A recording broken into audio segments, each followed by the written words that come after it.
Dear Papa Dudut, magandang araw po sa inyo at sa mga kabarangay natin. Tawagin niyo na lamang po ako sa pangalang Aiki.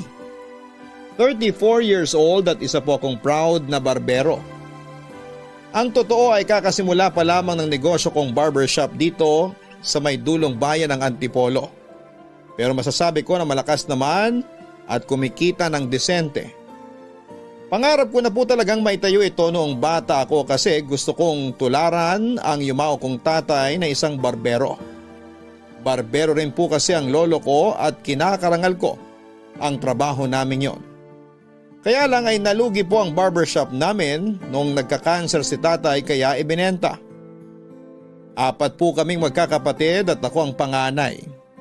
Sumasideline ako noon sa tindahan ng tiyuhin ko sa mall bilang tagagawa ng mga sirang cellphone.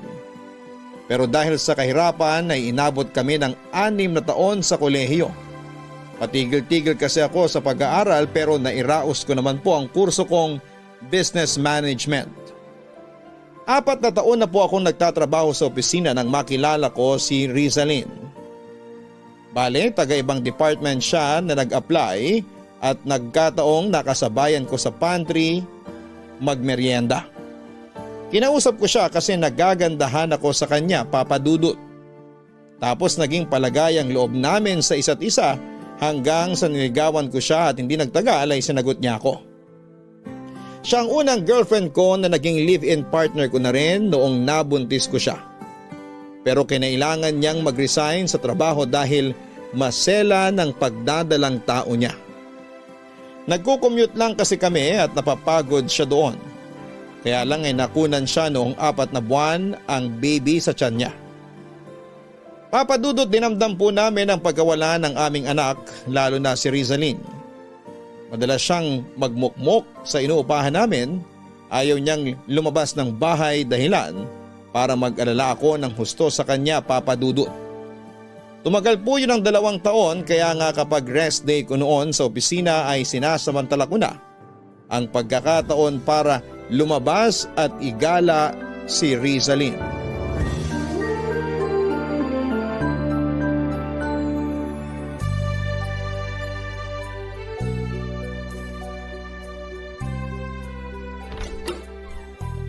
Mahal!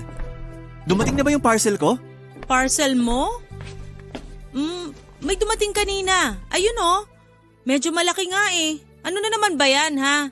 Ano pa nga ba? Eh di mga gamit sa pangarap kong barberya. Nag-iipon na ako ng paunti-unti.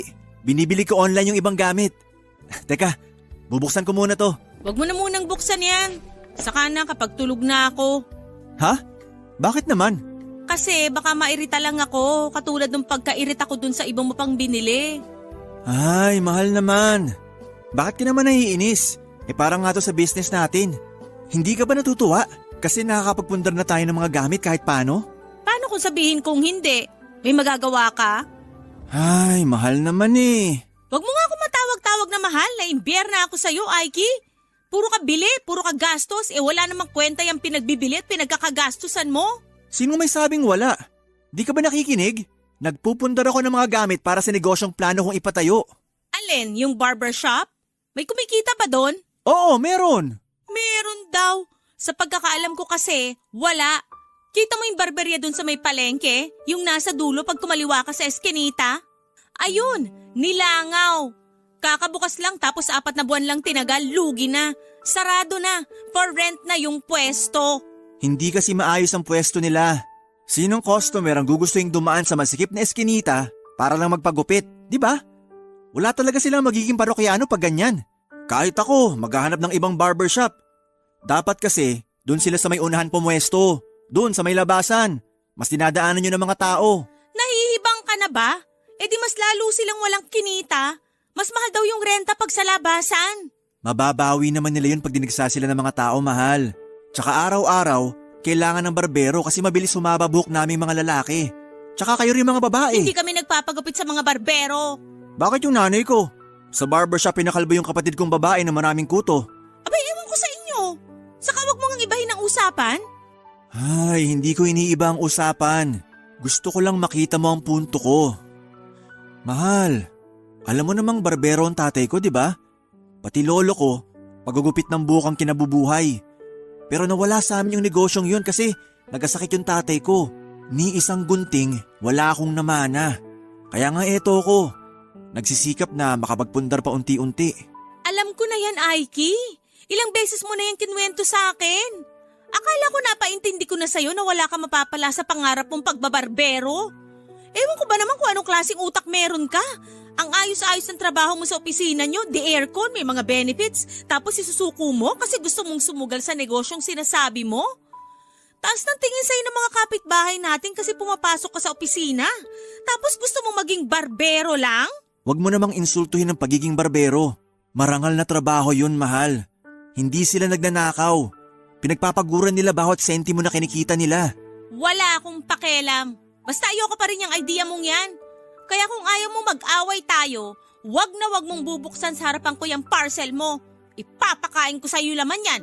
Papalunok ko sa'yo yung bubble wrap. Sige, hindi ko na muna to bubuksan. Aba dapat lang. Tigilan mo na rin muna yung pagbili ng mga gamit na ganyan. Nakakabwisit kasi.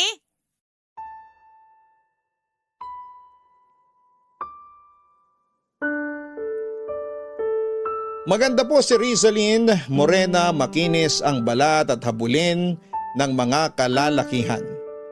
Doon pa lang sa opisina namin ay marami nang pumoporma sa kanya kahit na hindi pa siya nagtatagal simula makapasok noon. Hindi naman sa minamalit ko ang sarili ko pero sakto lang kasi ang itsura ko, Papa Dudut. Maitim ang balat, hindi katangkaran, hindi matangos ang ilong. Pero sabi ni Rizalyn ay nagwagwapuhan daw siya sa akin. Kumbaga nagja-jive ang mga personality namin pero kung may isang bagay na madalas kaming pagtalunan, yon ay ang tungkol sa plano kong pagtatayo ng barbershop. Naunawaan ko po na risky ang pagtatayo ng business kaya na-appreciate ko ang mga pros and cons na sinasabi niya pero nakakasama lang ng loob yon. Na para bang wala siyang kabilib-bilib sa akin sa mga pangarap ko, Papa Dudut.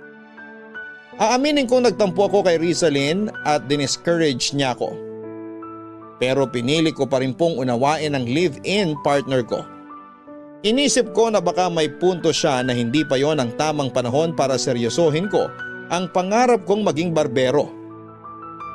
Na kailangan ko pang magkaroon ng sapat na kapital para mapondohan ang barbershop business ko. Kaya nga mas nagpursige ako sa pagtatrabaho para mas makapag-ipon palalo, Papa Dudut. Total ay wala pa naman kaming anak ni Rizalyn ay hindi pa gaanong kalaki yung gastos naming dalawa. Lumipas pa po ang mga buwan, kinakitaan ko ng progreso si Rizalyn.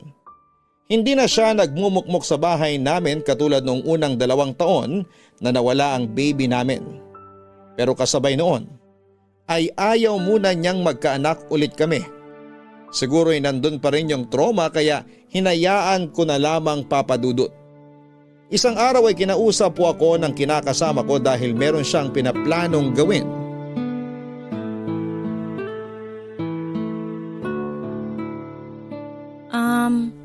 Mahal? Gising ka pa ba? Oo. Patulog pa lang sana. Hindi kasi ako makatulog eh. Bakit? May nangyari ba? Wala naman, pero may iniisip kasi ko. Kaya siguro hindi ako makatulog. Pwede mong sabihin sa akin. Baka sakaling mabawasan pag-iisip mo pag kinuwento mo. Tungkol saan ba? Wag na, baka mapuyat ka pa. May pasok ka pa sa trabaho bukas eh. Tulog ka na uli. Ipipikit ko na lang tong mata ko, baka dalawin na rin ako ng antok. Ayos lang naman sa akin. May alarm clock naman ako, tsaka di ko maaati matulog tapos ikaw gising na gising pa riyan. Kaya sabihin mo na sa akin yung iniisip mo. Sige na nga. Ano kasi, kanina nagbabrowse ako sa Facebook. Tapos nakita ko yung kaibigan ko, si Margaret. Yung taga Valenzuela. May cake business na siya. Talaga? Ang galing naman. Natatandaan ko, sabi mo, nagkatrabaho siya nung dati sa panaderya. Tagabenta ng pandesal. Yung gawa sa malunggay. Alam mo, masarap yun. Oo, pero bawal sa akin yun eh. Allergic ako sa malunggay, di ba? Ay, oo nga pala. Pero ayun nga. Nagulat ako kasi inalok ako nung nag-chat ako sa messenger. Siyempre nag-order ako. Made to order pala yun, sa makalawa pa darating. Gusto ko kasing tikman para mahusgahan. Ito oh, tingnan mo yung design. Maliit lang naman yung bento. Sandali, saan na ba yun? Ito! Ayan, tingnan mo mahal. Cute, di ba? Ako namili ng kulay niyan. Uy, oo nga. Cute nga. Galing talaga ng mahal ko. Siyempre, artistic yata ako. Marunong akong tumingin ng kulay. Ito ngang bahay natin, pinapaganda ko tapos ikaw lang yung panira eh. Sobra ka naman. Totoo naman. Kapag gusto ko kulay puti lahat, hahaluan mo ng dilaw o pula. Tingnan mo ilagayan natin ang kutsara sa mga plato. Hindi akma yung kulay sa iba pang gamit natin. Buy one take one kasi yun online. Kaya binili ko na. Nakamura pa tayo. Eh di sana pinili mo yung kulay puti para pare-pareho sila nung thermos natin saka water jug. Walang puti sa option mahal. Blue, green, tsaka yung pula lang. Kaya yun na lang ang pinili ko. Di ko naman alam gusto mo pala terno-terno. Tawag kasi doon, aesthetic. Di ko alam yun. Ay nako, yan yung sinasabi kong panira ka. Dapat kasi tinatanong mo ko para hindi tayo nagkakasalisi ng gusto. Pagtatalunan ba ulit natin yun? Akala ko tungkol sa cake na binibenta ni Margaret ang usapan. Ikaw kasi, nakakainit ka ng ulo. Naalala ko tuloy. Ako na naman po ang may kasalanan. Anong sabi mo? Wala. Sabi ko, tinanong mo ba yung kaibigan mo kung paano niya natutunan mag-bake at mag-customize ng mga cake? Aba oo naman. Sabi niya nag-enroll daw siya sa baking class. Libre lang, ganun. Talaga? Ang galing naman. Pero yung mga ingredients na gagamitin sa actual baking, yun ang bibilin. Kasi syempre, limitado lang naman stocks doon. Sa bagay, pero nakakabilib pa rin. Yun nga eh. Kaya iniisip ko, mahal, gusto ko rin mag-aral mag-bake. Okay lang ba? Ha? Oo naman. Okay lang, pero may papasukan ka na ba? Meron. Sinabi sa akin ni Margaret kung saan siya nag-aral. Tapos nalaman ko, meron sa may bandang Pasig. Mas malapit. Ay, desidido na talaga ako. Ilang gabi ko na yung pinag-iisipan. Oo, wala akong masyadong idea sa paggawa ng mga tinapay o pagbe-bake ng cake. Pero gusto kong matuto. Mahal, malay mo maging katulad ako ni Margaret. Makapagbenta rin ako ng mga cake at makapagpatayo tayo ng tindahan. Kung ganyan na desidido ka na, tuloy mo mahal. Natututo ka na at saka maganda rin na may pinagkakaabalahan ka para malibang ka. Talaga? Susuportahan mo ako? Oo naman. Bakit hindi? Wala lang. Naisip ko lang kasi baka ayaw mo dahil hindi kita sinusuportahan sa pangarap mong barbershop.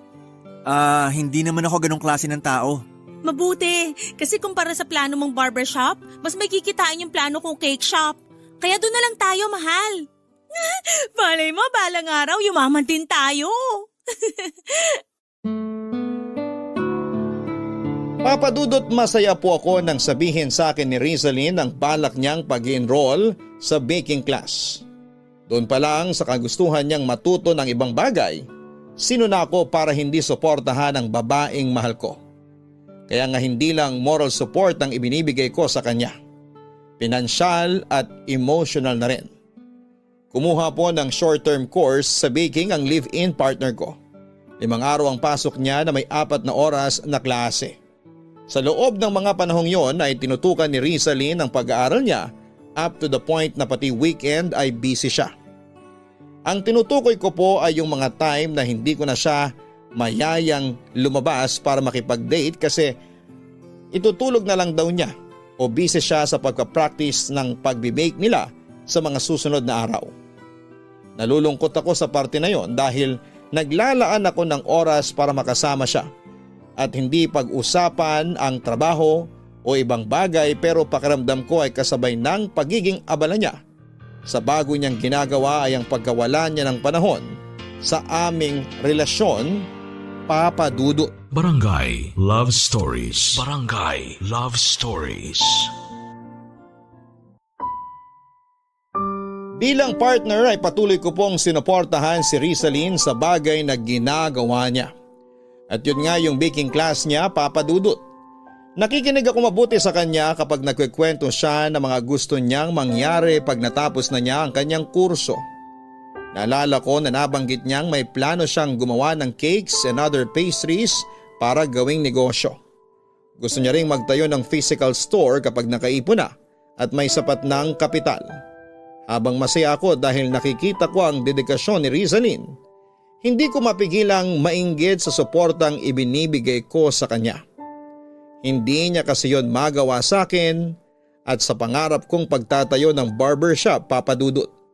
Kahit na ayokong magdamdam ay hindi ko pa rin mapigilan. Sa kabilang banda ay natutuhan kong isantabi ang feelings ko kahit na paulit-ulit kong naiisip ang mga sinabi sa akin ni Rizalyn noon. Na baka walang patunguhan ang pangarap ko at mag-aksaya lamang ako ng pera at ng lakas. Sa pagpapatuloy ng klase niya sa baking ay lalo po kaming nawala ng oras sa isa't isa ni Rizalyn, Papa Dudut. Madalas overtime ako sa trabaho tapos kapag wala siyang klase ay lumalabas siya kasama ang mga bago niyang kaibigan na nakilala niya sa baking class nila. Masaya ako para sa kanya kasi meron na siyang ibang sinasamahan. Kaya kahit mas lalong nabawasan yung oras namin, sa isa't isa ay hindi ko na po yun masyadong dinamdam. Ayokong sumama ang loob ko kay Rizalyn kasi mahal ko siya at mahalaga sa akin yung kaligayahan niya kahit na parang hindi na po ako kasama doon, Papa Dudut.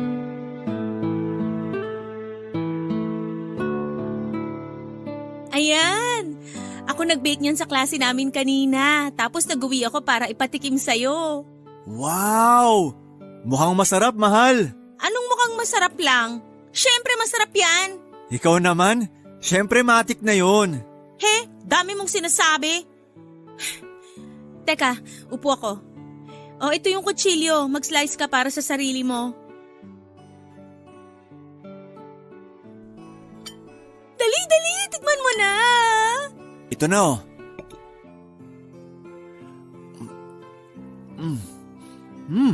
Ano na?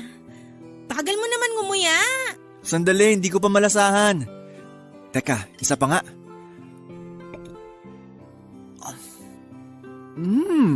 Anong di mo malasahan pinagsasabi mo dyan? High blood ka na naman. Hindi ako high blood. Kakainis ka kasi. Ano na masasabi mo? Tagal ha? Masarap naman siya, mahal. Pero parang hindi masyadong malinamnam. Ha? Pinagsasabi mo dyan? Ako nga titikim?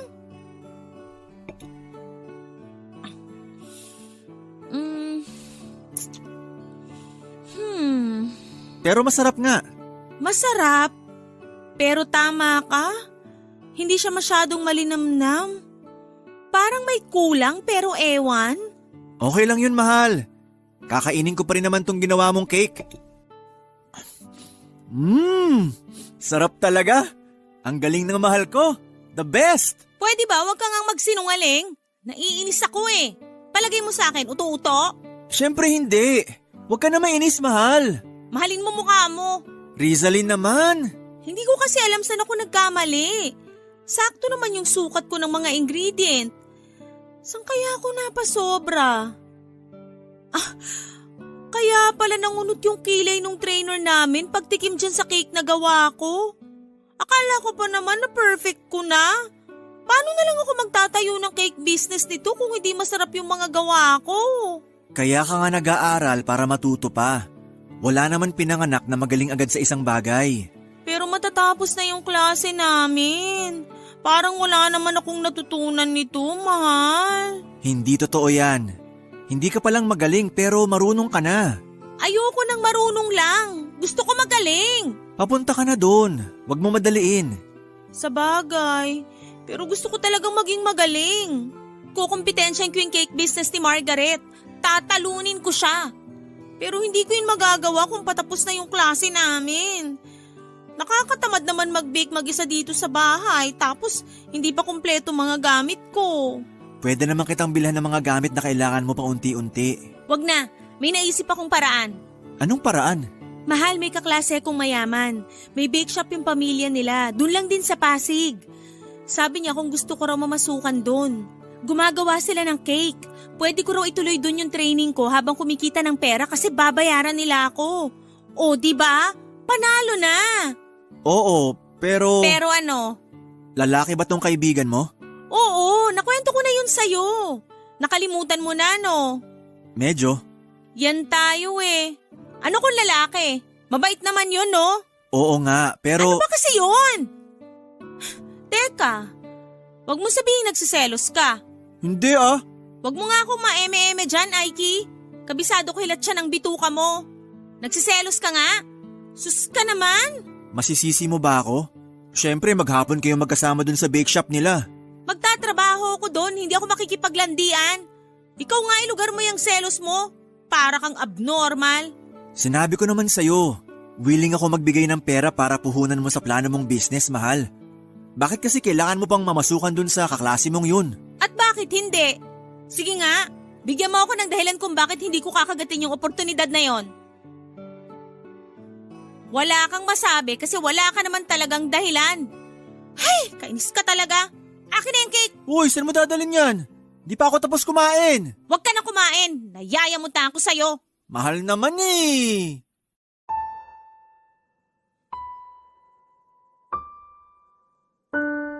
Nang matapos ang kurso na kinuha ni Rizalyn sa baking, namasukan siya bilang trainee sa bake shop ng kaibigan niya para makaipon siya ng panimula sa plano niyang negosyo. At hindi po siya nagpapigil kahit na sinabi kong handa ko siyang bigyan ng puhunan. Ilang beses ko siyang kinumbinse kasi hindi maganda ang kutob ko, Papa Dudut. Ewan ko kung saan ang galing yung pakiramdam na yon, pero sa huli, pinagbigyan ko rin si Rizalyn sa gusto niyang mangyari. Dahil sa bago niyang trabaho na 6 na araw sa isang linggo ang pasok, lalo kaming nagkalayo ng loob. Lalo siyang nawala ng oras sa akin at sa relasyon namin, bagay na kinakalungkot ko. At kahit na anong pilit kong unawain tulad ng madalas kong ginagawa, nauwi po sa away ang pagsasabi ko ng nararamdaman ko sa live-in partner ko. Madalas sinasabihan niya akong isip bata kasi daig ko pa raw ang alagaing sanggol sa pagiging clingy ko sa kanya. Na OA raw ako, na matanda na ako para pagtapunan ng atensyon at kung ano-ano pang masasakit na salita na hindi ko inaasahang masasabi niya, Papa Dudut. Pero nagbago po ang lahat ng isang araw ay nadatnang ko sa bahay na balisa si Rizalyn pag uwi ko galing sa opisina.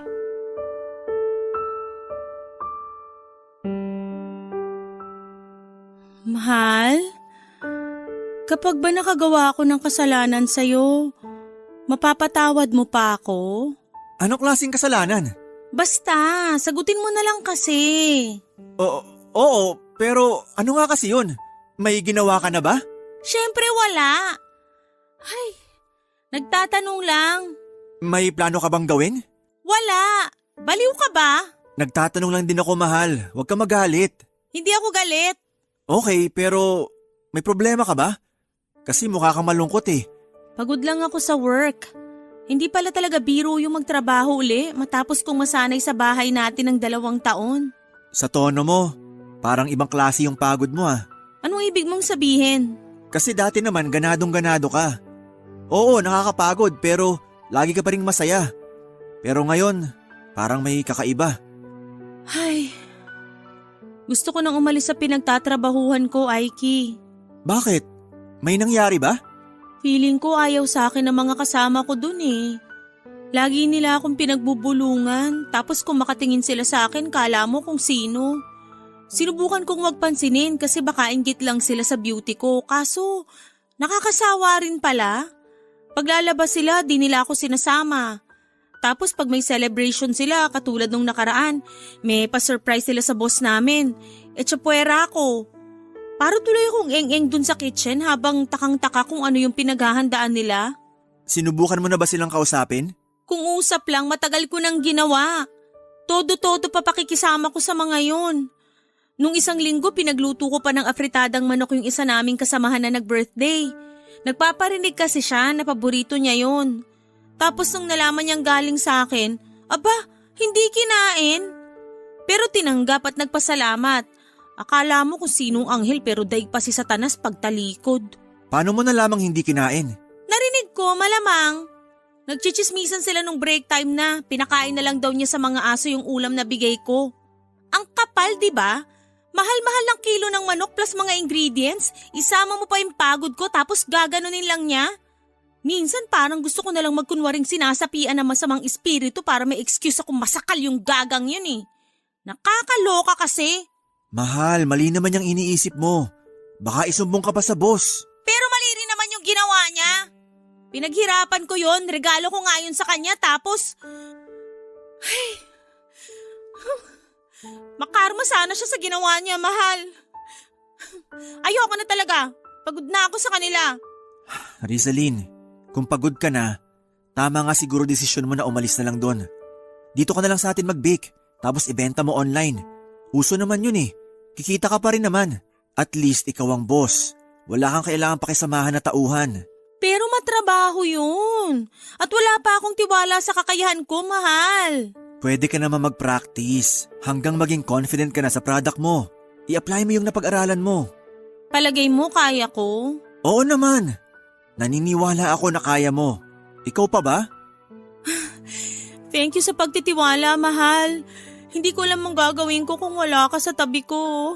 Kaya ako nandito para samahan at damayan ka sa mga pinagdadaanan mo, mahal. Kaya huwag ka nang matakot. Ako na bahala sa'yo. Kasi partner tayo, di ba? Oo. Tapos mahal na mahal din kita. Mahal din kita, Aiki. Salamat. Walang anuman. Basta huwag ka nang malungkot.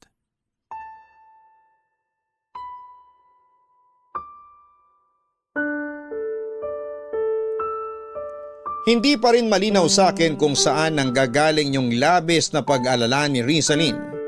Pero mas nanaig po yung pakiramdam na i-comfort siya, Papa Dudut. Gusto kong mawala yung kung anumang takot na nararamdaman niya. At lagi niyang isipin na kasama niya ako, Papa Dudut. Hindi siya mag-iisa na harapin ang mga bagay na yon dahil nasa tabi niya ako bilang partner niya, Papa Dudut. Kung tatanungin ninyo ako kung ano ang isang bagay na kinakatakot ko ng mga panahong yon, walang iba kundi yung bumalik ang depresyon niya. Simula ng gabing yon ay kapansin-pansin na mas nagiging affectionate na sa akin si Rizalyn. Naging mas malambing siya. Naging mas maalaga sa akin at maasikaso. Nakikipagsiping na rin siya sa akin, Papa Dudut. Dati kasi halos ayaw na niya akong katabi sa kama. Napapatanong nga ako noon kung may nagawa ba akong mali para tratuhin niya ako ng ganon, pero sabi niya ay wala naman daw. Opo, nanlamig sa akin ang live-in partner ko. Hindi ko maramdaman ang presensya niya at natakot ako na baka maghiwalay na kami. Kaya nang bumalik yung dating Rizalyn na sweet at affectionate, ay natuwa po talaga ako ng husto. Lumipas po ang ilang linggo, sinurpresa po ako ni Rizalyn nang sabihin niyang siya ay nagdadalang tao, Papa Dudut. Barangay Love Stories. Barangay Love Stories. Napakasaya ko po nang malaman kong buntis si Rizalyn, Papa Dudut. Siyempre magkakaanak na kami at lalaki na ang aming pamilya. Bagaman biglaan, hindi po unwanted ang baby namin. Nasabi ko po na biglaan kasi aminado ako na hindi ko pa masyadong napaglalaanan ng ipon ng pagbubuntis ng live-in partner ko. Kaya ang perang ginamit namin panggasto sa mga check-up niya ay yung ipon kong kapital para sa plano kong pagtatayo ng barbershop.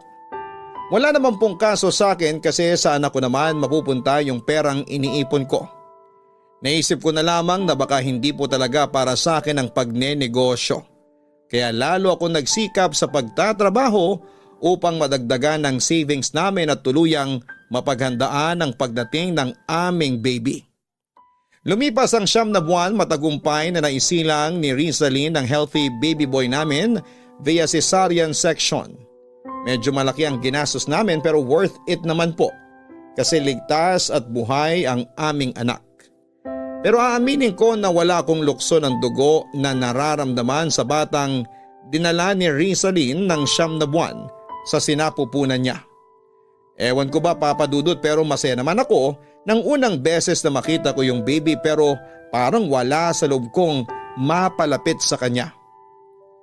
Bukod doon, habang tumatagal ay hindi na lamang ako ang nakakakita ng pagkakaiba namin ng anak ko. Ang ibig kong sabihin ay minsang natanong sa akin ng mama ko kung ako raw ba talaga ang tatay ng baby namin ni Rizalyn kasi hindi ko kamukha. Maputi po ang bata, pareho kaming moreno ng live-in partner ko. May pagkamatangos din ang ilong ng anak ko at sakto lang naman po yung sa amin ng mama niya. Marami pa pong kaibahan na hindi ko na lamang sasabihin para sa maprotektahan ang bata Papa Dudut.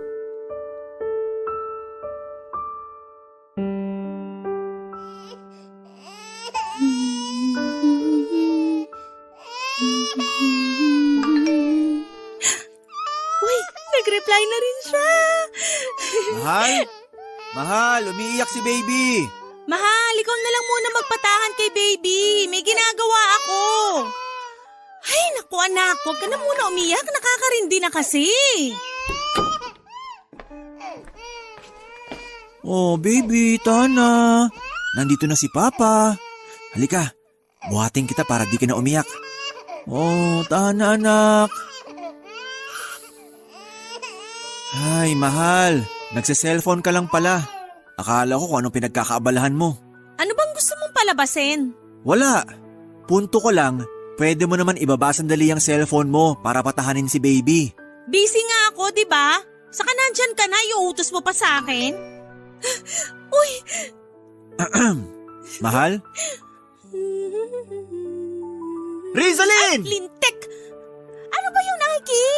Kanina pa kita tinatawag, pero kulang na lang, dumikit yung mata mo sa cellphone mo. Tsaka sino ba yung kachat mo ha? Lapad ng ngiti mo abot tenga. Bakit ba ang dami mong tanong? Saka wala ka na doon. Anong wala na ako dun? May karapatan akong malaman kung sino yung ungas na nagpapangiti sa'yo. Naririnig mo ba yung sarili mo? Masyado kang praning.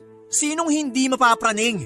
Anong malay ko kung may ibang lalaki ka na pala na kinakausap dyan? Ay, anak ng sarsyadong isda naman, Aiki. Gusto mo makita tong kausap ko? Oh, eto. Ayan, si mama ko kachat ko. May kinukwento siyang nakakatawa kaya nakangiti ako. Ano, kontento ka na ba?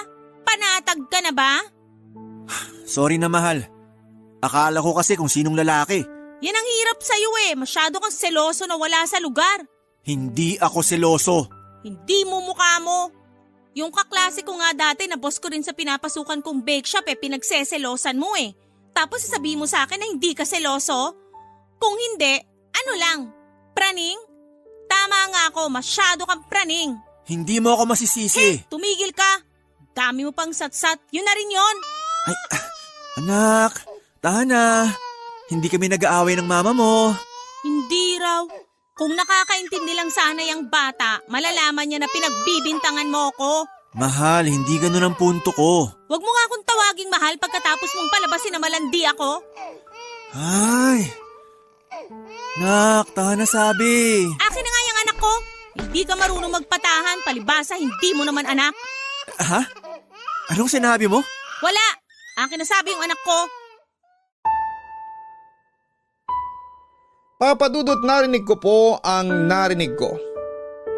Hindi lang ako makapaniwala pero naisip kong baka frustrated lang si Rizalyn kaya nasabi niyang hindi ko anak ang batang tinuring kong kadugo. Pero aaminin ko na nakadagdag po yun sa pagdududa ko tungkol sa kung anak ko ba talaga ang baby na dinala niya sa kanyang tiyan ng 9 na buwan. Habang lumalaki kasi ang bata ay mas nakikita ko ang pagkakaiba namin. Lalo na sa pisikal na itsura. Nalungkot po ako ng husto kasi napamahal na ako sa kanya at tinuring siyang kadugo ko. Pero ang hindi ko po lubos maisip ay paano ko matatanggap na nagloko si Rizalyn sakaling ngang mapatunayan na hindi ako ang tatay ng anak namin. Pero yung isipin na yon ay nanganak pa ng mga bagong problema sa pagsasama namin ni Rizalyn. Lalo na nung napansin kong panay ang pag-alis niya ng bahay para lumabas. Tapos late na siyang umuuwi at minsan ay nakakainom pa, Papa Dudut. Ang masahol dito ay sinasama niya ang anak namin sa kung saang lugar na pinupuntahan niya nang hindi nagpapaalam sa akin. Hindi po ako bayolenteng lalaki, pinalaki akong mahinahon ng mama ko. Mapagmahal at mapagpatawad, alam niyo ng live-in partner ko.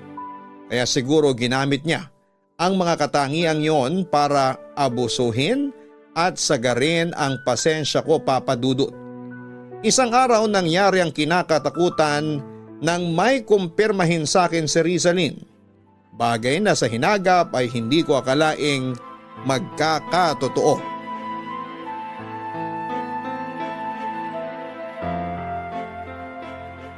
Anong sabi mo? Nakikipaghiwalay ka na? Oo, gusto ko nang makipaghiwalay sa'yo kasi hindi na kita mahal. Bakit? Paano nangyari yun, Rizalyn? Kasi hindi ko alam. Basta nagising na lang ako isang umaga na wala na yung pakiramdam ng pagmamahal na yun sa'yo. Hindi ko na mahanap, kaya sorry, ayoko na. May nagawa ba ako? Sabihin mo, kasi kung meron, handa naman akong ayusin para hindi masira yung pamilya natin. Wala kang nagawa, okay? Ako yung may problema kasi… Basta, hindi ko na talaga maramdaman yung pagmamahal ko sa'yo.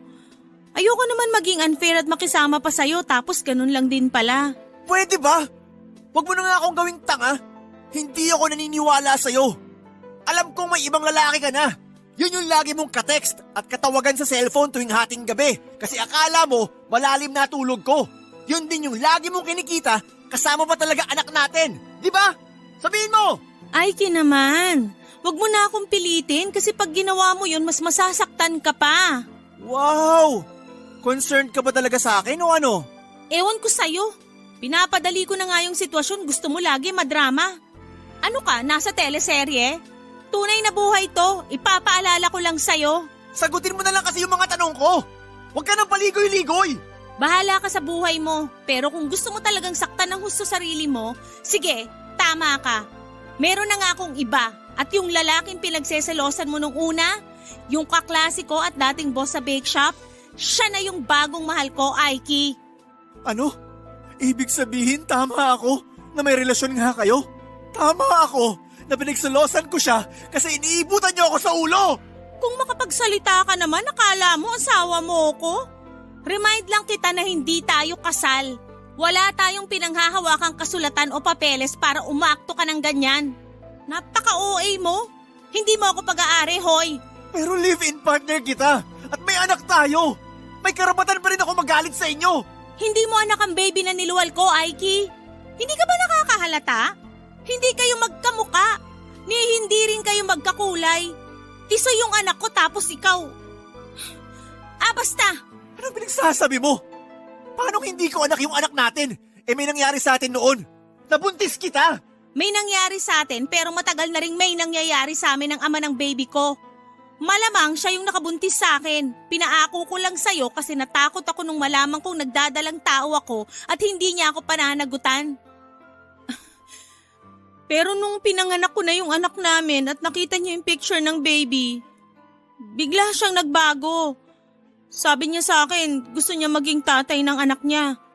Sino ko para ipagkait yun sa kanila? Sige nga. Wow! Sa lagay ako pa pala kontrabida sa inyo? Ayos ka rin, no?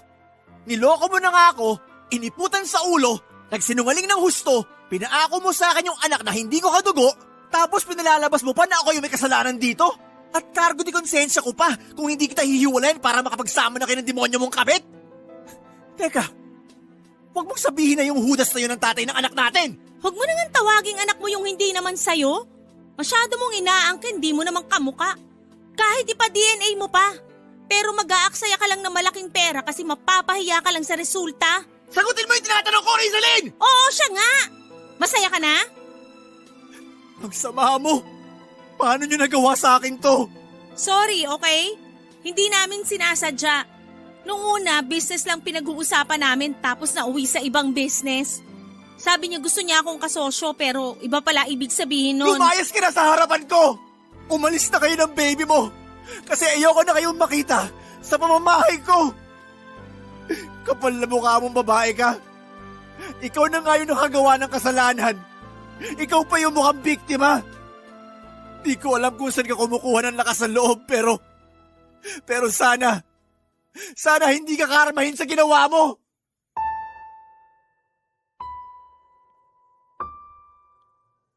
Umalis po si Rizalyn kasamang anak na hindi ko naman kadugo ng araw na yon. Naiwan po akong broken hearted at luhaan sa inuupahan namin. Kulang na lang ay kunin ko ang kutsilyo sa kusina at gilitan ang aking lieg. Pero mabuti na lang dahil wala na akong lakas mula sa matinding paghagulhol. Nung araw na yon din ay tinawagan ko si mama at dali-dali niya akong pinuntahan. Para po kong batang umiiyak sa bisig ng nanay ko habang nagsusumbong sa kanya, Papa Dudut. Tulad ng inaasahan ay nagalit po ang buong pamilya ko kay Rizalyn.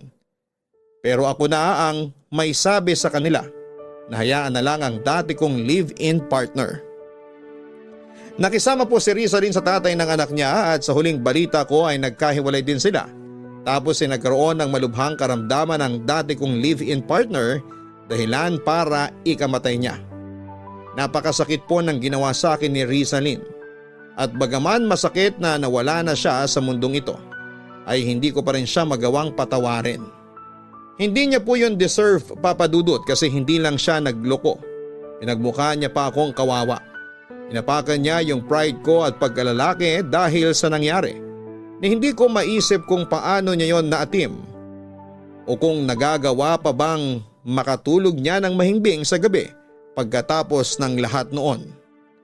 Hindi ko po alam ang kasagutan sa mga tanong ko at pinagpapasa Diyos ko na lamang ang nararamdaman ko ng mga panahong yon. Umuwi rin muna ako sa bahay namin para makasama ang pamilya ko. Malaki po ang naitulong nila para unti-unti ay maging okay ako, Papa Dudut. Hindi madaling mag-move on sa relasyon namin ni Rizalyn. Minahal ko siya, tinuring na parang mundo ko. Inilaan ang sarili ko sa kanya at bumuo ng mga pangarap na kasama siya. Pero lahat ng yon ay nawala. Gumuho na lang bigla at naiwan ako mag-isa, nasasaktan at pariwara. Akala ko ay hindi na ako makakausad pero lahat ng bagay, ultimo, matinding sakit at pagdurusa na pinagdadaanan natin ay merong katapusan. Sa kasalukuyan ay inaabala ko po ang sarili ko sa barbershop business ko, Papa Dudut. Single pa rin po ako at wala pang planong makipagrelasyon pero hindi ko naman tuluyang sinasarado ang puso ko. Proud at masaya po ako kasi sa wakas ay natupad ko na rin yung matagal ko ng pangarap. Magaan din ang loob ko dahil napapaligiran ako ng mga taong suportado ako at hindi ako hinihila pababa. Marami akong napagtanto sa buhay. Isa na doon yung inaalis ng Diyos. Ang mga taong hindi mabuti sa atin para matupad natin yung mga bagay na inilalaan niya sa atin. Maraming salamat po sakaling mapili po ninyong i-ere ang istorya ng buhay ko. Gusto ko lamang samantalahin ang pagkakataon para sabihing number 1 sa puso ko ang programa ninyong Barangay Love Stories. God bless po sa inyong istasyon at sa mga kabarangay natin. Ang inyong forever kapuso at kabarangay, Aiki. Dear Papa Dudut, magandang araw po sa inyong lahat at sa lahat ng mga nakikinig ngayon, tawagin niyo na lamang po ako sa pangalang Fian. 40 years old na sa kasalukuyan. Panganay ako at nag-iisang babae sa aming 5 magkakapatid. Marami na po akong pinasukang trabaho pero kung hindi nag-resign ay natatanggal naman po ako dahil palagi po akong nakukursunadahan ng mga nagiging amo ko. Hindi naman po ako kagandahan. Ako po yung masasabing sakto lang pagdating sa itsura. Pero dahil maputi ako at magandang hubog ng katawan ay palagi ako napapansin kahit saan ako magtrabaho. Hanggang second year college lang po ang natapos ko, Papa Dudut. Kaya hindi ako qualified sa gusto kong trabaho. Gustong gusto ko po kasi noon na magtrabaho sa opisina. Nagsimula po ako sa pagiging kasambahay, tindera hanggang sa matanggap ako bilang cashier. Napilitan naman akong mag-resign sa huling trabaho ko nang maging dahilan ako ng pag-aaway ng manager namin at ng boyfriend nito na katrabaho rin namin. Wala naman akong kasalanan doon dahil umiiwas talaga ako sa mga lalaki pero silang lumalapit at nangungulit sa akin, Papa Dudut. Kaya madalas akong napapahama.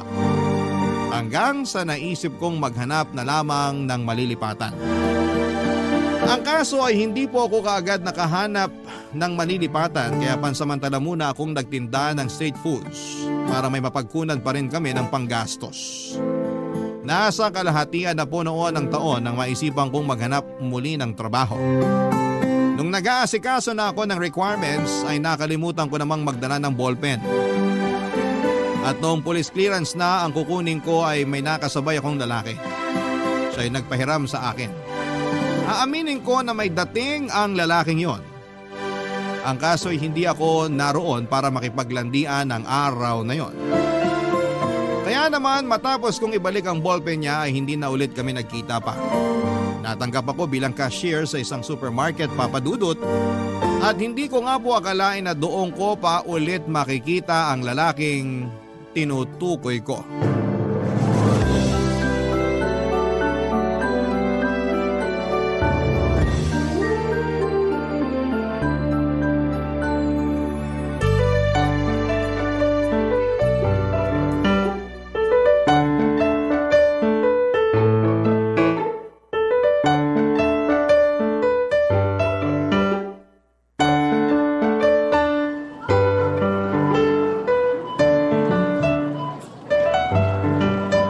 Uy, pamilyar ka.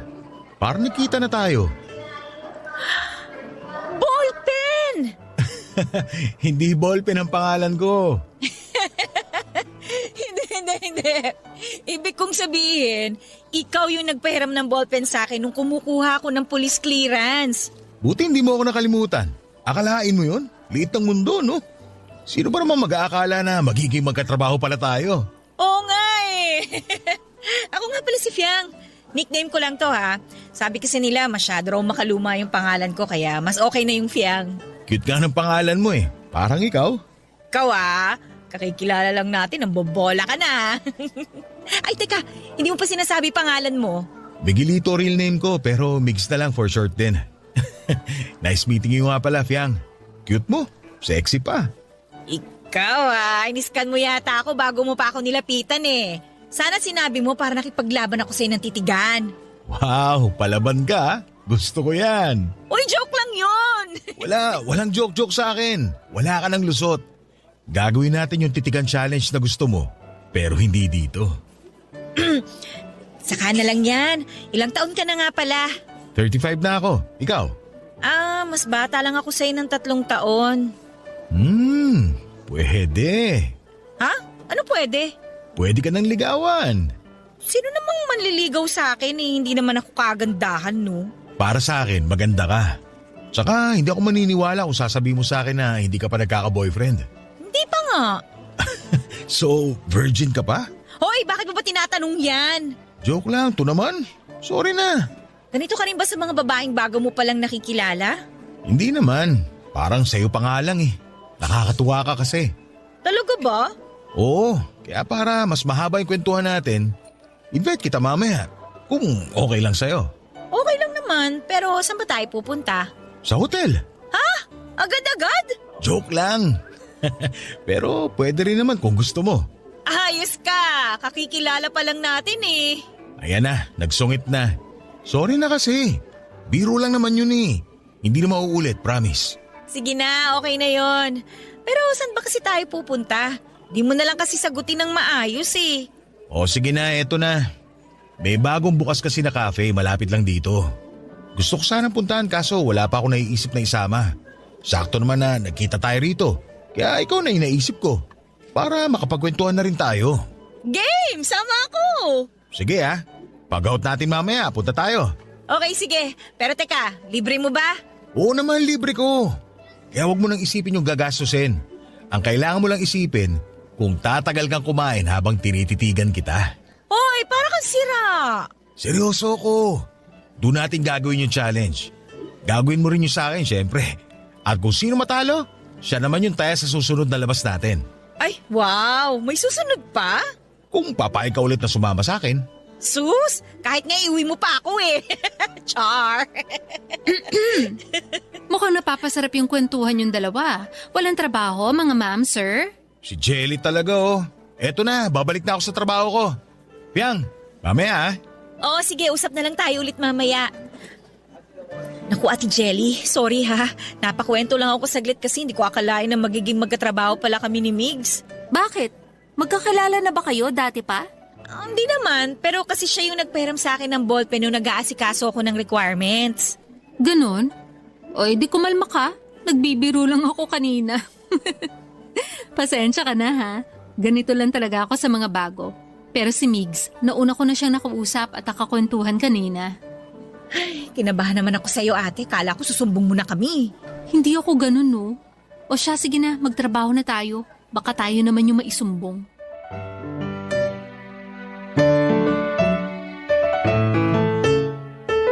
Papadudod, hindi ko maialis ang tingin ko noon kay Migs dahil nakakaakit naman talaga siya. Hindi naman siya yung tipong sobrang gwapo pero malakas ang apil niya sa mga babae. Matangkad siya at mukhang palagi ring nagwo-workout. Kahit yung boses niya ang sarap pakinggan. Kaya parang gusto ko na lamang siyang titigan, maghapon at pakinggan yung mga kinukwento niya. Kahit siguro tungkol sa mga langgam yung pag-uusapan namin, ay magiging interesado pa rin ako dahil sa boses ni Migs. Kahit na ilang araw pa lang ang nakakalipas mula nang magkakilala kami, ay nagkagaanan na kaagad kami ng loob. Madalas kaming nag-uusap tuwing break namin at nagtatawanan at nagbibiruan pa kahit oras ng trabaho. Minsan ay hindi na rin kami naiiwasang tuksuhin ang mga kasamahan namin sa trabaho at kahit mga customer na nakakapansin sa pagtitingin na namin, papadudot. Kahit kasi ako at cashier kasi ako at bagger naman siya. Kaya may mga pagkakataon talaga na nag-uusap kami kahit oras ng trabaho. Habang tumatagal noon ay mas lalo pa kaming nagiging malapit sa isa't isa. Minsan ay sabay kaming lumalabas dahil nagkakayayaan pa kaming kumain ng tusok-tusok o kaya ay maglakad-lakad muna bago umuwi. Nung unang sweldo naman namin, papadudod ay doon na nagsimulang lumalim ang namamagitan sa amin ni Migs nang magkayayaan kaming mag-inuman, papadudod.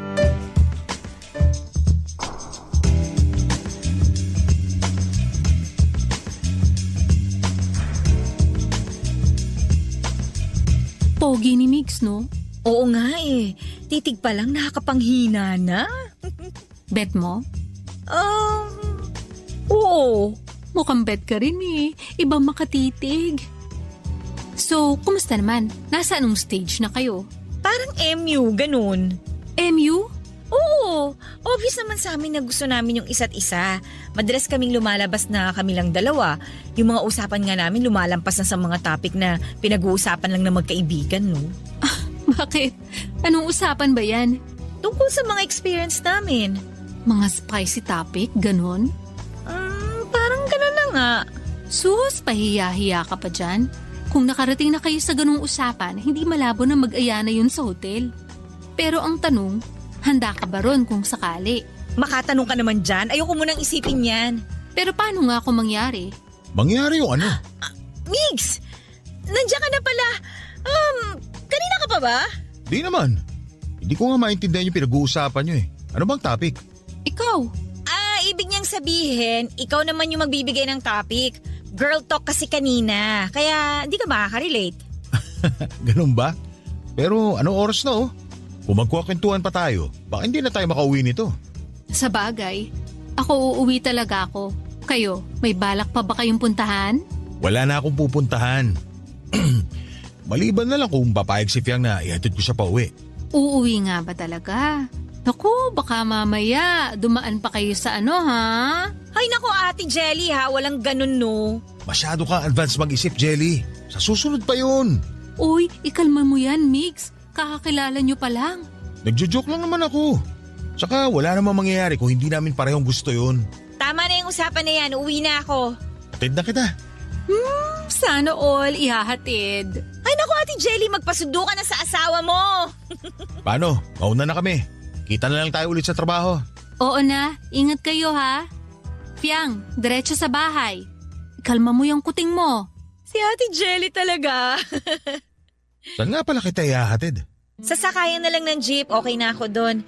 Nasa tabing kalsada lang naman yung bahay namin kaya hindi ko na kailangan maglakad ng malayo. Sure ka? Oo naman. Kumusta nga pala pakiramdam mo? Hindi ba sumasakit ang ulo mo? Mukhang nakarami ka kanina eh. Di naman. Ikaw nga yung naalala ko kaya gusto ko tayong hatid pa uwi. Ako pa talaga ha. Okay na okay kaya ako. Okay, sabi mo eh. Pero ayaw mo ba talagang magpahatid hanggang sa bahay nyo? Hindi naman sa ayaw. Sa tapat lang ng bahay namin yung bababaan ko, kaya baka maabala lang kita. Tsaka isa pa, magkaiba tayo ng ruta. O sige, pero chat mo ako pag nakauwi ka na. Oo naman, i-chat kita. Kung gusto mo ako pa una magme-message sa'yo bukas ng umaga. Talaga? Gusto ko yan. Medyo malayo pala dito yung sakayan ng jeep, no? Baka pagdating natin doon, tanggal na yung kalasingan natin. Ako naman, parang lalong nalalasing kapag naririnig ko yung tawa mo. Sarap pakinggan eh. Ay nako, binobola mo na naman ako. Hindi totoo kaya yun. Baka nga mapanaginipan pa kita mamaya. Ay, ang saya nun. Ang landi mo, umuwi na nga tayo. Papa Dudut, kahit nasa biyahe na ako noon, pauwi ay panay pa ang chat ni Migs kung nasaan ako. Kaya nang makarating ako sa amin ay agad ko ring ipinaalam sa kanya. Halos ganon na kami sa araw-araw. Ina-update namin ang isa't isa para na parang kami na talaga. Ramdam ko na gusto ko ni Migs pero wala naman siyang sinasabi tungkol doon. Hindi namin napag-uusapan ang feelings namin para sa isa't isa. Minsan, Papa Dudut, chinichika ko ni Ate Jelly. Tanong siya ng tanong kung umami na raw ba sa akin si Migs o kung may nakwento ito sa akin tungkol sa past relationship. Hindi naman ako nag-iisip ng kung ano sa mga tinatanong niya kasi sa totoo lang ay wala naman akong pakialam sa past relationships ni Migs. Kung magkakaaminan na kami, mas mahalaga na sa akin kung ano yung meron kaming dalawa. Habang tumatagal nga po kasi noon ay palalim ng palalim yung ugnayan namin. Kumbaga label na lamang ang kulang para masabing in a relationship na kami ni Migs. Pero isang araw, Papa Dudut, pagpasok ko noon sa trabaho ay aksidente kong narinig ang pag-uusap ni na Migs at nung katrabaho namin na bagger din sa supermarket. Inaaya siya nito na mag-basketball sa darating na Sabado. Pero tumanggi po noon si Migs at hindi ko nga po inaasahan ang sinabi niyang dahilan. Hindi raw siya makakasama dahil bibisita siya sa anak niya. Parang binuhusan ako ng malamig na tubig sa mga nalaman ko at na-realize ko rin na yun yung malaking iniisip kong may pag-asa kaming dalawa ay hindi pala mangyayari. Sapagkat malabong mangyari yon dahil sa sitwasyon na meron siya. Barangay Love Stories. Barangay Love Stories.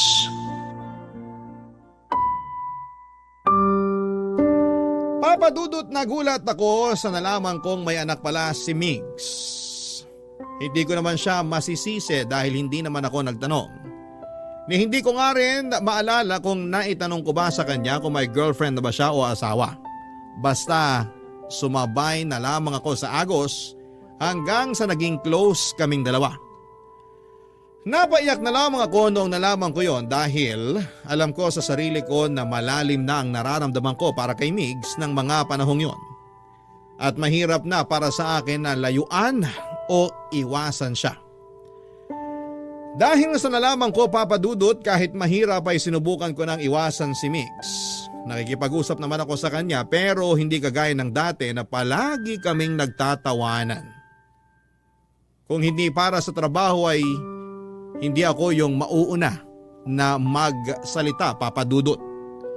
Hindi na rin ako sumasama tuwing nag-aaya siyang lumabas. Nagdadahilan na lamang ako na may importanteng asikasuhin o di kaya ay masama ang aking pakiramdam.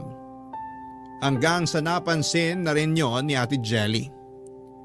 Kinausap niya ako at tinanong kung ano ang problema. Sinabi ko naman sa kanya ang katotohanan at hindi na siya nagulat doon. Pero ang pinagtataka ko ay parang may gustong sabihin sa akin si Ate Jelly na hindi niya masabi-sabi. Lumipas ang 2 linggo na iniwasan ko pa rin si Migs.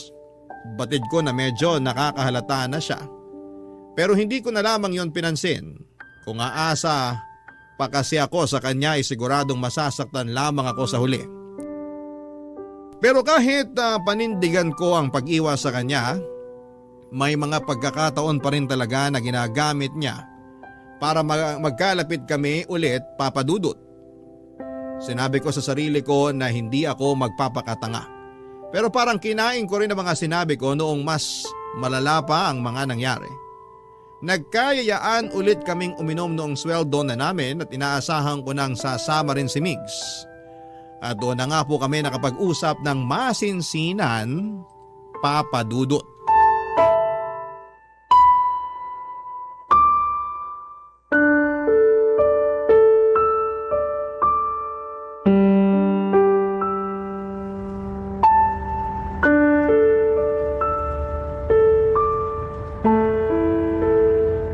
Piang, sandali! Ihatid kita ulit sa sakayan ng jeep. Wag na. Hindi na kailangan. Kaya ko naman maglakad mag-isa. Galit ka ba? Parang iniiwasan mo ako eh. May nagawa ba ako masama? Wala. Eh bakit tayo mo ako kausapin ng maayos? Bakit ba ang kulit mo? Ihahatid na kita. Lasing ka na eh. Baka kumapano ko pa sa daan. Ano bang pakialam mo? Ano bang problema? Bakit ka nagagalit sa akin? Wag mo na nga ako sundan. Nakakairita yung pagmumukha mo eh. Sabihin mo kasi sa akin kung bakit ka nagkakaganyan. Nagtatawanan lang tayo kanina tapos ngayon ayaw mo na naman akong kausapin. At bakit kita kakausapin, ha? Sinungaling ka? Ano? Paano naman ako naging sinungaling? Huwag ka nang magmaang-maangan. Alam kong alam mo kung ano yung sinasabi ko. Manguhula na ba ako ngayon? Kaya nga ako nagtatanong sa'yo eh. Kasi hindi ko alam kung bakit ka nagagalit sa akin, di ba? May hindi ka sinabi sa akin. Ano ba yun? Sabihin mo naman sa akin. Hindi mo sinabi na may anak ka na pala. Ha? Paano mo nalaman? Narinig ko kayo ng katrabaho natin. Inaaya ka niyang mag-basketball pero sabi mo, bibisitahin mo yung anak mo. Ibig sabihin, may asawa ka na. Oo, pero hindi naman kami nagsasama. Matagal na kaming hiwalay. Pero bakit hindi mo sinabi sa akin yun? Kahit man lang sana tungkol dun sa anak mo. Pasensya ka na kung hindi ko nasabi sa'yo. Pero wala naman akong balak isikreto yun. Nauna mo lang malaman, kaya sorry. Huwag ka na magalit. Babawi na lang ako sa'yo. Hindi mo naman kailangan bumawi eh. Hindi naman tayo, di ba? Huwag ka na magtampo. Please? Sa tingin mo tampo lang tong nararamdaman ko? Nagmumukha na akong tanga, Migs. Ang ganda na nung pinapakita mo sa akin eh. Lahat ng ginagawa mo is special para sa akin. Akala ko special na ako sa'yo pero wala eh. Asang-asa lang ako pero nakakagago yung hindi mo pagsasabi sa akin na may asawa at anak ka na. So anong balak mong gawin sa akin ha? Balak mo pa akong gawing kabit? Hindi naman sa ganun. Sabi ko nga diba, hindi na kami nagsasama. Hindi kami okay kaya malabo yung sinasabi mo na magiging kabit ka. Hindi ka kabit kaya huwag mong tawagin yung sarili mo ng ganyan. Kasal nga kayo eh. Ano mga kala mo? May special title yung mga kabit para hindi nakakahiyang pakinggan? Alam mo, lasing ka na. Saka na lang natin to pag-usapan kapag okay ka na. Okay ako. Yung meron tayo, yun ang hindi okay. Ang labo-labo kasi eh. Sabihin mo nga sa akin, ano ba tong meron tayo? Puro kalandian lang ba to? May nararamdaman ka na sa akin? Pag-usapan natin to pag hindi ka na lasing. Papa Dudut, inabutan kami noon ng ulan habang nag-uusap sa gilid ng kalsada. Wala na kaming pakialam pa kung may nakakarinig sa amin ng mga sandaling yon. Alam kong nakainom ako pero alam ko lahat ng mga sinasabi ko kay Migs. Malinaw yon sa alaala ko at sinadya kong sabihin sa kanya mga bagay na yon para makakuha ng sagot pero bigo pa rin ako. Hindi ko pa rin alam kung mahal ba ako ni Migs o trip niya lamang akong landiin noon. Kung ako naman ang tatanungin ay hindi ako mag-aalinlangang sabihin ang totoo kong nararamdaman. Minahal ko na si Migs sa maikling panahon ng pagkakakilala namin sa isa't isa. Gusto ko siya at gusto ko siyang maging boyfriend. Pero paano naman mangyayari yon kung may asawa siya? Kahit sa ang anggulo tignan ay sabit pa rin ako sa relasyon nila. At ang pinakamasakit doon ay parang tumatanggap lamang ako ng tirat-tirang atensyon mula kay Migs. Nang gabing yon dahil sa pagod at galit na nararamdaman ko kay Migs ay hindi ko na namalayang nakatulog na pala ako sa mga bisig niya. At nang magising ako, nasa harap na kami ng isang mumurahing hotel. Ewan ko ba Papa Dudut pero sumabay na lamang ako sa agos noon. Hindi na ako nagtanong kay Migs kung ano ang ginagawa namin doon. Hindi rin ako umangal ng Alalayan niya ako papunta sa isang kwarto matapos niyang mag-check-in. Papa Dudut.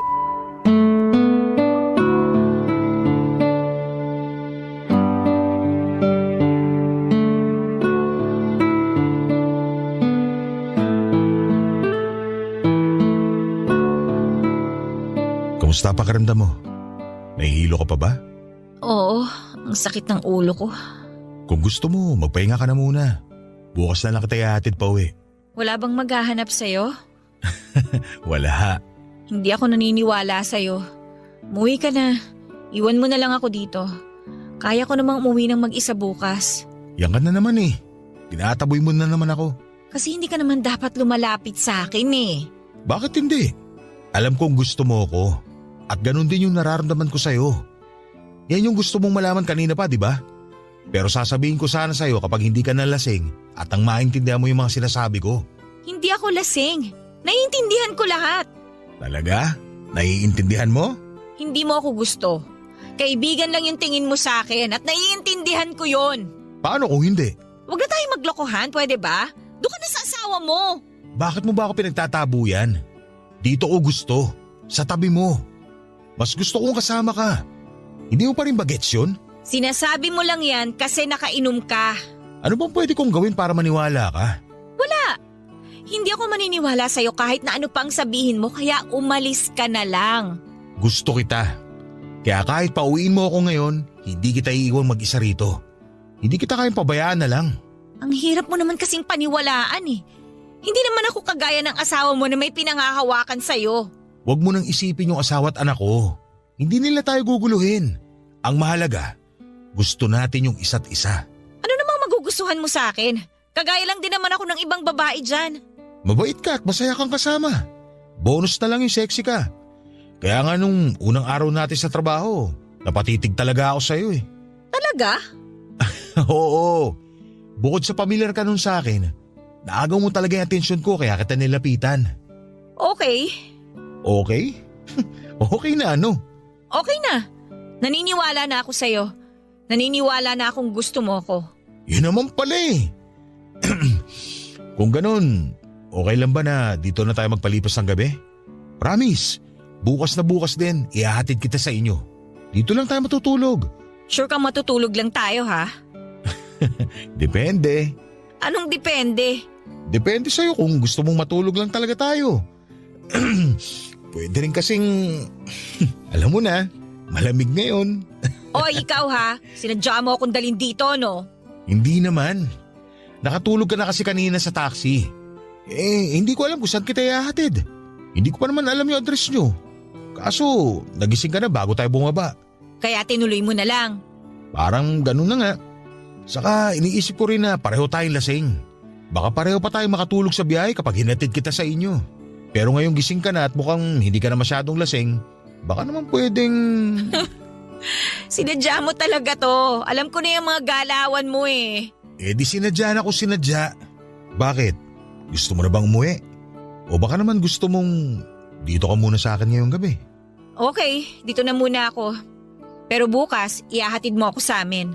Sure. Kahit ihatid pa kita hanggang kwarto mo. Hoy, hindi yung pwede sa nanay ko. Basic. Di magpapaalam ako. Papa Dudut, nadala ko sa tukso ng gabing yon. Hindi ko na napigilan ang sarili ko sa mapang-akit na boses ni Mix. Aaminin ko na ilang beses na may nangyari sa amin habang nasa hotel kaming dalawa. Sinulit namin ang bawat oras na magkasama kami dahil minsan lang yon na mangyari. Habang ginagawa namin yon ay nawala sa isipan ko ang mga bagay na inaalala ko. Hindi ko na inisip na pamilyado na ang lalaking kasama ko ng mga sandaling yon. Matapos ang gabing yon sa hotel ay hinatid ako ni Migs pauwi sa bahay. Pero ang pinagtataka ko, ni hindi man lang siya tumuloy sa amin nang sinabi ko sa kanya na ipapakilala ko siya kay nanay. Ang sabi niya lang noon ay nagmamadali na raw siyang umuwi at naiintindihan ko naman siya. Dahil anong oras na rin kaming nakauwi. Pagbalik naman namin sa trabaho ay sinubukan kong pag-usapan yung nangyari. Kunwari nagtatanong ako kung magkano yung binayaran niya sa hotel para maghati kami. Pero iniiba niya ang usapan, Papa Dudut. May pagkakataon pa noon na pumasok siya na medyo mainit ang ulo at parang ayaw makipag-usap sa akin. Noong sumapit ang birthday ni Migs, inimbitahan niya kaming mga malalapit niyang kaibigan sa trabaho sa bahay na tinutuluyan niya. As usual, nag-inuman kami doon at nagdala na rin kami ng pagkain para idagdag sa mga hinanda ni Migs. Pero habang nagse-celebrate kami ay hindi namin inaasahan na may darating pala siyang bisita. Walang iba kundi ang asawa at anak niya, Papa Dudut. Barangay Love Stories. Barangay Love Stories. Papa Dudut, nang hina ako sa nasaksihan ko ng gabing yon. Nakita at narinig naming lahat kung paano nagtalo si Migs at yung asawa niya sa harapan pa mismo ng anak nila. Hindi ko akalain na may ganong side pala siya kapag nagagalit siya. Habang nagtatalo sila noon ay may nabanggit ang isa naming katrabaho na kaklose talaga ni Migs. Sabi nito ay nabuntis na raw yung babae, college pa lamang ito noon. Pero hindi raw sila nagsama dahil ayaw kay Migs ng tatay ng babae. May kaya raw kasi ang pamilya nito samantalang si Migs ay hindi nakapagtapos ng pag-aaral dahil sa kakapusan ng pera. Nang gabing yon ay pinaalis ni Migs ang mag-ina niya. Batid ko sa mga sandaling yon na ako ang pinili niya dahil sa ginawa niyang yon. Pero hindi ko mapigilang makonsensya noong paalisin niya yung mag-ina kahit gabing-gabi na. Pakiramdam ko tuloy noon ay kasalanan ko kung bakit sila nagtalo. Pero nung nilapitan ako ni Migs ay medyo gumaan na ang pakiramdam ko. Nagpa-comfort siya sa akin at pagkatapos noon, Papa Dudut, ay may nangyaring muli sa amin. Akala ko ay tuloy-tuloy na yung magandang nangyayari sa amin ni Migs. Pero nang makita kong sinundo siya ng asawa niya sa trabaho ay para na naman akong sinampal ng katotohanang may asawa at anak na siya, Papa Dudut.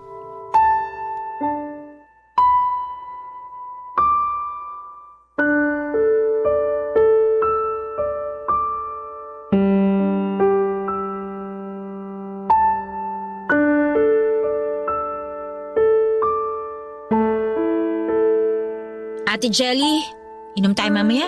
Ha? Ano namang nakain mo at nagyayaya kang uminom? Nababad trip kasi ako kay Migs eh. Bakit naman? Nakita ko kasi siya kanina, sinundo ng asawa niya. Nakakotse pa nga eh. Bakit ngayon ka lang nagre-react ng ganyan? Hindi ka ba aware na may asawa si Migs nung una pa lang? Nalaman ko naman nung narinig ko na nag-uusap sila nung katrabaho natin. Okay. Tapos wala ka pa rin ginawa.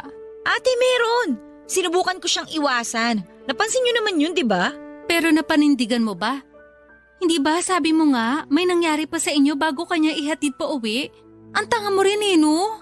Ate naman, huwag mo na nga ako sermonan. Sasaktan na nga ako eh. Hindi ka masasaktan kung nag-iisip ka na maayos. Kung nalaman mong pamilyado na siya, hindi mo na sana'y hinayaang may mangyari sa inyo. Mas lalo mo pang pinalalim yung namamagitan sa inyo eh. Nagawa ko yun kasi mahal ko siya. Ayun, kaya naman pala. Hindi ka nga tatagal ng ganyan kung hindi mo pa mahal. Eh ang tanong, mahal ka rin kaya niya? Hindi ko alam. Alam mo na pamilyado siya. Pero pinush mo pa rin na makipagrelasyon sa kanya. At si Migs naman, isa malaking paasa. Walang kasiguruhan yung relasyon nyo. Sa tingin mo ate, okay na ba sila nung asawa niya? Kaya ba siya sinundo kanina? Si Migs lang ang nakakaalam ng sagot dyan. Ano? Tatanungin ko ba siya? Aba malamang, kesa naman sa nanguhula ka dyan. Mabuti nang alam mo kung ano yung totoong estado ng relasyon nila mag-asawa. Baka mamaya, ginagawa ka lang panakipbutas ni Migs. Saklap nun. Ay, hindi ko alam kung paano ako mag-react kapag sinabi niyang okay na ulit sila ng asawa niya. Masakit malaman yung totoo. Pero mas masakit kapag niloloko ka lang niya tapos pinatagal mo pa. Mag-isip-isip ka nga. Hindi mo deserve na maging parausan lang ng isang lalaki. Grabe ka naman sa parausan, ate. Bakit hindi ba? Ilang beses na rin naman na may nangyari sa inyo, di ba? Pero ni minsan ba, narinig mong sinabi niya na mahal ka niya? Ha! Baka yung sinabi niya lang masarap kang kasama. Tapos ikaw, nagpapauto ka naman sa kanya. Grabe ka talagang mang real talk, no? Hay nako, hindi kita uutuin gaya ng ginagawa niya. Tsaka hindi ka na bata. 32 ka na, kaya dapat alam mo na kung paano harapin yung mga ganyang sitwasyon. Kayo rin naman nagsimula niyan eh. Alam ko naman yun. Hindi ko pa lang talaga alam kung paano ko sisimulang kausapin si Migs. Natatakot kasi akong malaman yung totoo eh. Naiintindihan naman kita. Nagmahal din naman ako. Pero sana, wag mo nang dugtungan pa yung naging pagkakamali mo sakaling alam mo na yung totoo. Maawa ka sa sarili mo. Isipin mo na lang yung pagod natin sa trabaho tapos madadagdagan pa ng heartbreak. Pighati malala talaga. Ay, sana hindi na lang ako napunta sa ganitong sitwasyon. Ang hirap-hirap. Mahirap pero kakayanin mo. Kausapin mo muna siya. At saka ka magdesisyon kung tatapusin mo na yung nasimulan nyo o ilalaban mo pa.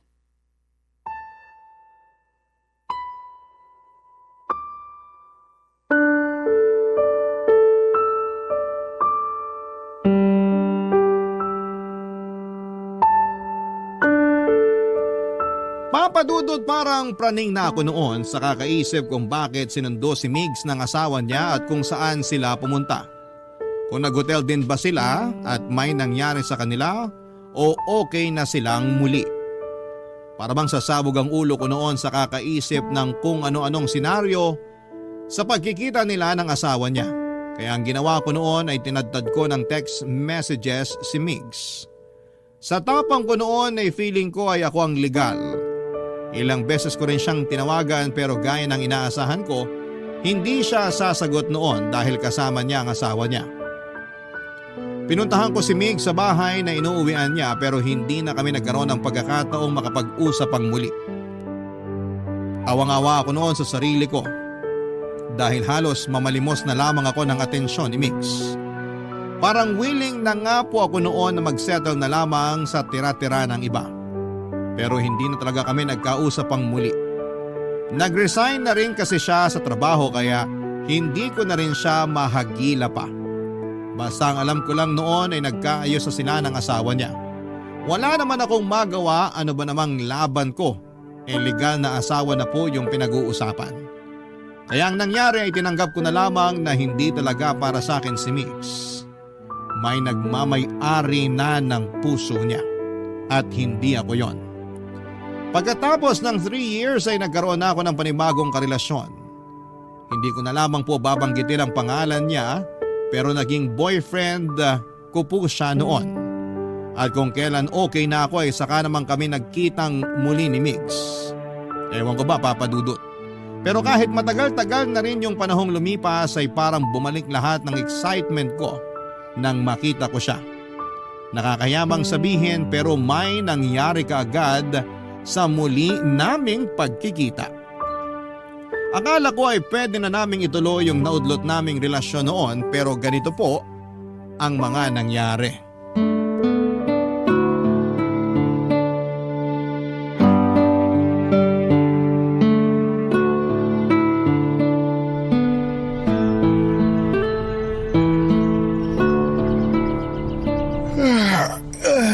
Grabe, nakakaantok. Parang gusto ko na umuwi para makatulog naman. Uuwi ka na kaagad? Bakit ikaw? May iba ka pa bang pupuntahan? Depende. Depende saan. Sa'yo. Baka gusto mo maglakad-lakad muna tayo o kaya kumain. Di na, sa bahay na lang. Bakit parang nagmamadali kang umuwi? Ayaw mo na ba akong makasama? Yang naman. Kung ayaw kita makasama, edi sana hindi tayo humantong sa hotel. So yun na yun? Sex lang yung dahilan kaya tayo magkasama ngayon? Namiss kita, yun lang yun. Pero wala tayo sa puntong iiwan ko yung asawa at anak ko para sa'yo. Pamilya ko sila. So tama nga si Ate Jelly noon pa. Para usan lang talaga ang tingin mo sa akin. Hayop naman, Fiang, oh. Para kang tanga kausap. Ibabalik mo pa talaga yung nakaraan natin? Ano? Di ka na makamove on? Kung gusto mo, tutulungan na kita. Sabihin mo lang. Ang kapal ng mukha mo! Gusto mo talaga magkasakitan pa tayo rito? Nag-iinarte ka pa dyan may boyfriend ka na nga, di ba? Tapos sumama ka pa rin sa akin at nag-i-enjoy sa kama na parang wala ang boyfriend na naghihintay sa'yo. Hindi ko akalain kaya mo akong bastusin ng ganito. Nagawa ko magpakatanga sa'yo noon kasi mahal kita. Bobo ka ba? At hanggang ngayon mahal mo pa rin ako, ganun ba? Mag-move on ka na. Hindi kita mahal. At hindi ko pinagsisisihan na naipag-ayos ako sa asawa ko. Siya'y mahal ko noon pa. At ikaw? Sige, aaminin ko na gustuhan naman talaga kita. Pero hindi practical para sa akin na sumugal sa'yo. Alam mo naman siguro kung anong ibig ko sabihin, hindi ba? Kaya nga hindi sapat na gusto lang kita. Buti sana kung mahal na rin kita. Baka sakaling ilaban ko pa. Kaso hindi. Kaya tigilan mo na yung kadramahan mo. Umuwi ka na. Tama lang pala na itinigil ko na yung paghahabol sa'yo kasi wala ka naman pala talagang kwentang lalaki. Kahit ano pang sabihin mo, hindi na ako masasaktan dyan. Nung iniwan kita, buo na yung desisyon ko na magsasama ulit kami ng asawa ko. Tigilan mo na nga yung pagpapanggap mo na mahal mo yung asawa mo. Kasi kung mahal mo siya at sapat na siya sa buhay mo, bakit kinita mo pa ako ngayon at ginusto mo pa na may mangyari sa atin? Sa sobrang manloloko mo, pati sarili mo binibiktima mo. Gusto mo ba talaga nag-ieskandalo tayo rito? Pinagtitingin na tayo ng mga dumaraan. Bakit? Ayaw mo bang marinig nila at malaman nila kung anong klaseng asawa ka? At least ako, boyfriend pa lang yung meron. Wala pa kaming anak. Eh ikaw, kunwari ka pang mabuti kang asawa at ama sa anak mo, pero hindi ka nagdadalawang isip na mag-check-in sa hotel na ibang babae yung kasama mo. Kung sa bagay, mukhang sanay ka naman eh. Ginagawa mo rin siguro yung kapag bored ka na sa asawa mo. Wala ka ng pakialam doon. Wala talaga. Pero hihilingin kong karmahin ka dyan sa ginagawa mo. Sana nga maputulad ka na lang para hindi na madagdagan pa yung mga naloko mo dati. Kung ako sa'yo, mag-isip ka na ng idadahilan mo sa boyfriend mo. Dahil pag may nakapagsabi sa kanya na lumabas ka ng hotel na may kasamang ibang lalaki, mawawarak pagkatao nun. Kasi nakuha mong bumuka ka sa iba. Hindi ko na kailangan mag-isip. Alam ko yung pagkakamaling nagawa ko ngayon. At haharapin ko yon. Hindi kasi ako duwag, kagaya mo. Papa Dudut, noong sumama ako kay Mig sa hotel ay handa na akong ipagpalit siya sa boyfriend ko. Sorry po sa word pero ganun po ako katangang mag-isip noong mga panahong yon. Hindi ko na naisip na hindi lang ang isa't isa ang nasaktan namin at pareho lang kaming nanlokot nakasakit ng tao. Totoo nga pala talaga na kayang tapusin ang isang oras lamang ang relasyong nabuo sa loob ng ilang taon. Bago po kasi naging kami ng boyfriend ko ay naging magkaibigan muna kami, kaya may matibay na pundasyon ang relasyon namin. Akala ko naman ay sapat na yon pero isang maling desisyon ko lamang pala ang sisira noon. Si Migs ang pinili ko pero iniwan niya pa rin ako sa ere. Ang huling balita ko na lamang kay Migs ay maayos pa rin silang nagsasama ng asawa niya. Pero bukod doon ay wala na akong ibang alam sa kanya. Pinutol ko na ang lahat ng ugnayan namin at nag-move on na rin ng tuluyan. Hindi lang sa kanya kundi sa sakit na naidulot sa akin ng mga maling desisyon ko sa buhay. Sa ngayon, Papa Dudut, ay meron na akong sariling pamilya. Natuto na ako sa mga naging pagkakamali ko noon at itinatama ko na yon ngayon. Wala po akong inilihim sa asawa ko ngayon at tinanggap naman niya ako ng buong buo. Hanggang dito na lamang po, Papa Dudut. Maraming salamat po sa inyong programa at sa Barangay LS sa pagbabahagi ng aking kwento. Ang inyong forever na kapuso at kabarangay, Fiang.